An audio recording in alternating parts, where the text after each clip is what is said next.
The story of an invitation.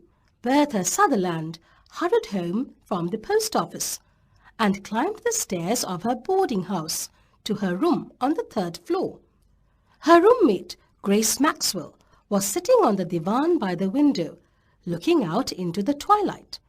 A year ago, Bertha and Grace had come to Dartmouth to attend the academy and found themselves roommates. Bertha was bright, pretty and popular, the favorite of her classmates and teachers. Grace was a grave, quiet girl, dressed in mourning. She was quite alone in the world. The aunt who had brought her up had recently died. At first, she had felt shy with bright and brilliant Bertha, but they soon became friends, and the year that followed was a very pleasant one. It was almost ended now, for the terminal exams had begun, and in a week's time, the school would close for the holidays. "Have some chocolates, Grace," said Bertha gaily. "I got such good news in my letter tonight that I felt I must celebrate it fittingly. So I went into Carter's and invested all my spare cash in caramels. It's really fortunate. The term is almost out, for I'm nearly bankrupt. I have just enough left to furnish a tuck-out for commencement night, and no more." "Ask," said Grace. "You know, I have an aunt, Aunt Margaret, commonly called Aunt Meg, out at Riversdale, don't you? There never was such a dear, sweet, jolly aunt in the world. I had a letter from her tonight. Listen, I'll read you what she says. 'I want you to spend your holidays with me, my dear Mary Fairweather, and Louis Fyshe, and Lily Dennis are coming too, so there is just room for one more, and that one must be yourself. Come to Riversdale when school closes, and I'll feed you on strawberries and cream and pound cake and doughnuts and mince pies and all the delicious indigestible things that schoolgirls love and careful mothers condemn. Mary and Lou and Lil are girls after your own heart. I know, and you shall all do just as you like. And we'll have picnics and parties and merry things galore," looking up with a laugh. "Isn't that lovely? How delightful it must be to have friends like that, to love you and plan for you," said Grace wistfully. "I'm sure you will have a pleasant vacation, Bertie. As for me, I am going into Clarkman's bookstore until school reopens. I saw Mr. Clarkman today, and he agreed to take me." Bertha looked surprised. She had not known what Grace's vacation plans were. "I don't think you ought to do that, Grace," she said thoughtfully. "You are not strong, and you need a good rest. It will be awfully tiring to work at Clarkman's all summer." "There is nothing else for me to do," said Grace, trying to speak cheerfully. "You know, I'm as poor as the proverbial church mouse, Bertie, and the simple truth is that I can't afford to pay my board all summer and get my winter outfit unless I do something to earn it.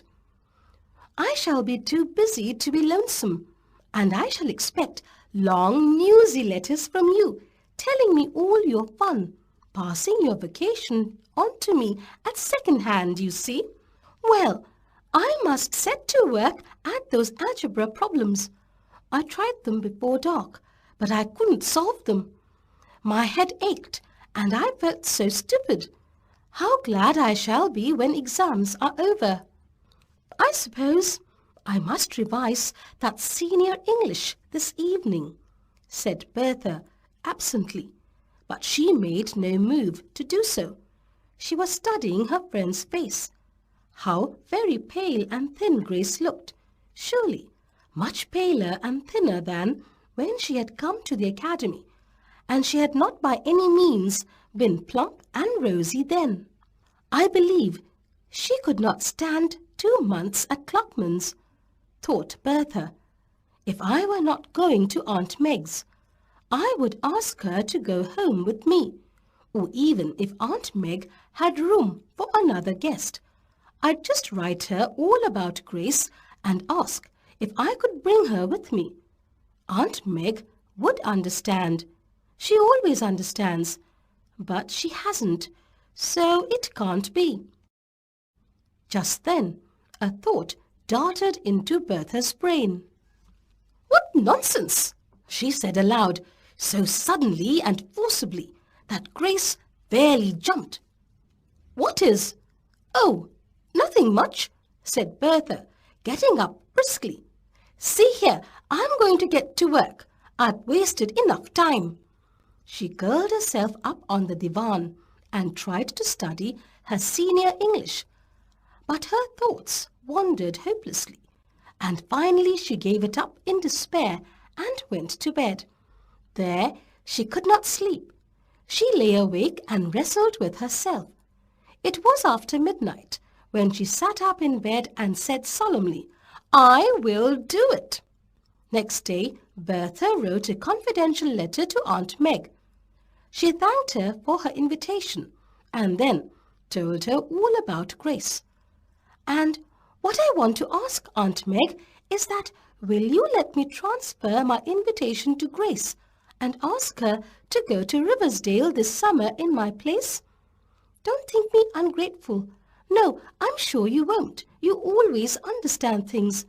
But you can't have us both, and I'd rather Grace should go.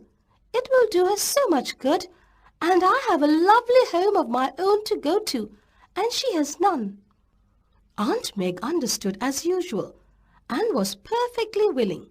She wrote to Bertha and enclosed a note of invitation for Grace. "I shall have to manage this affair very carefully," reflected Bertha. "Grace must never suspect that I did it on purpose. I will tell her that circumstances have prevented me from accepting Aunt Meg's invitation." That is true enough. No need to say that the circumstances are hers, not mine. And I'll say I just asked Aunt Meg to invite her in my place, and that she has done so. When Grace came home from her history examination that day, Bertha told her story and gave her Aunt Meg's cordial note. "You must come to me in Bertha's place," wrote the latter. "I feel as if I know you from her letters, and I will consider you as a sort of honorary niece, and I'll treat you as if you were Bertha herself." "Isn't it splendid of Aunt Meg?" said Bertha diplomatically. "Of course you'll go, Grace." "Oh, I don't know," said Grace in bewilderment. "Are you sure you don't want to go, Bertha?" "Indeed, I do want to go dreadfully," said Bertha frankly. "But as I told you, it is impossible. But if I am disappointed, Aunt Meg mustn't be. You must go, Grace, and that is all there is about it." In the end, Grace did go, a little puzzled and doubtful still, but thankful beyond words to escape the drudgery of the counter and the noise and heat of the city.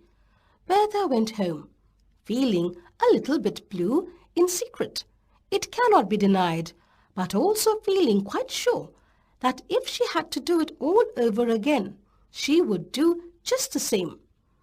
The summer slipped quickly by, and finally 2 letters came to Bertha, one from Aunt Meg and one from Grace.